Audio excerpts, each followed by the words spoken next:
I love you, Allah.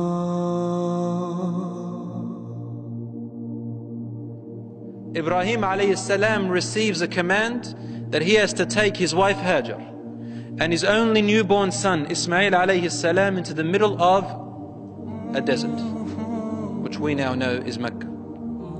At those days there was nothing there. There was no water, no people, nothing. You know the story. To leave them in the middle of the desert and to return without them. Just like that. No sources, no people, no food. Leave him there and come back.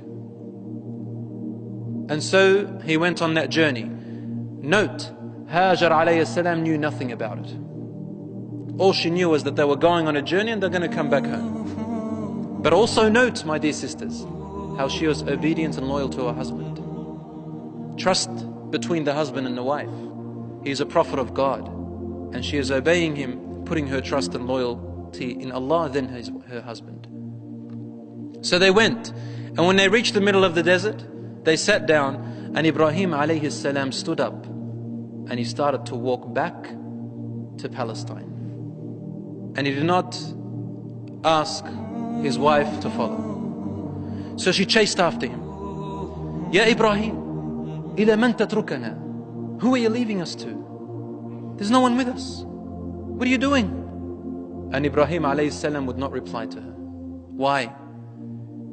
Because if he replies, we'll get into a conversation. And he is afraid that his heart may lose itself. He has to fulfill the command of Allah subhanahu wa ta'ala. Allah has a plan. He just kept walking straight without looking at her. And she kept on following him. Ya Ibrahim, إِلَى مَنْ تَتْرُكَنَا? Who are you leaving us to? And he would not reply. He just kept walking. Finally, Hajar alayhi salam stopped for a minute and thought. With her piety, with her righteousness, with her knowledge of Allah subhanahu wa ta'ala, she asked one simple question. Ya Ibrahim, Allahu amaraka bihada? Is it Allah who commanded you to do this? And Ibrahim alayhi salam, still without looking at her, he replied in only one answer. He said, yes. And he kept walking. At this point, Hajar alayhi salam stopped. And she watched her husband walk away. She calmed down and she said the following words. إِذَنْ لَنْ يُضَيِّعَنَ اللَّهِ. Therefore, Allah will not let us go. Allah will not lose us. Allahu Akbar. I want you to put yourself in that position. To us it's an imagination, it's just a story. But imagine you are really there, and it is you,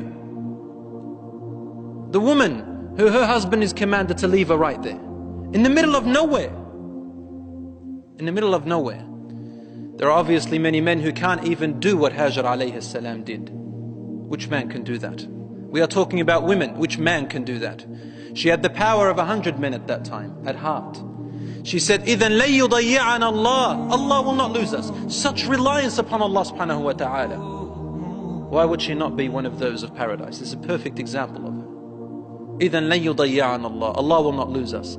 And you know the story. She began to run between Safa and Marwa when the food ran out, and Allah subhanahu wa ta'ala gave them water called Ma' Zamzam. And a whole village came and lived around them. And Ismail alayhi salam grew, and Hajar alayhi salam lived among these people.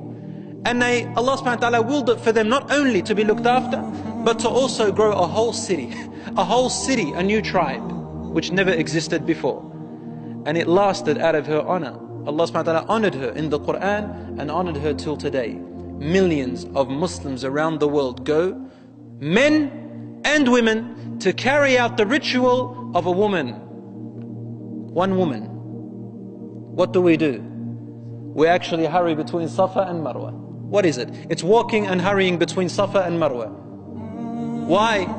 Just because of one woman.